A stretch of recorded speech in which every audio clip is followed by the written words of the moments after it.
हमने डिस्कस किया कि इलॉन मस्क जो है वहाँ पे मौजूद थे, मार्क जकरबर्ग वो वहाँ पे मौजूद थे, अमेज़ॉन के जो ओनर हैं, सीईओ हैं, वो वहाँ पे मौजूद थे, मतलब माइक्रोसॉफ्ट के जो सीईओ है वो वहाँ पे मौजूद थे। जितने टेक जाइंट्स हैं ना वो वहाँ पे लाइन के अंदर वहाँ पे खड़े होके मौजूद थे, इस तकरीब के अंदर शिरकत कर रहे थे। दूसरा, डोनाल्ड ट्रंप ने उनको मतलब फ्रंट रो सीट्स जो हैं वो भी वहाँ पे दी थी। इससे पता लगता है कि डोनाल्ड ट्रंप जो है वो टेक्नोलॉजी को या आईटी को जो है वो कितनी इंपॉर्टेंस देता है।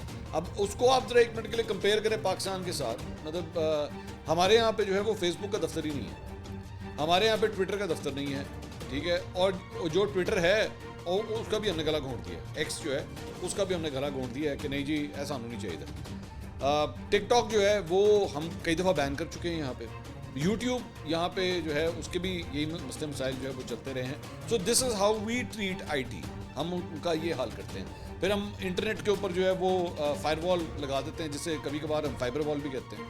तो मतलब this is how we treat IT वो है। तो इस तरह नहीं हो सकता, इस तरह नहीं हो सकता, इस तरह आप तरक्की नहीं कर सकते।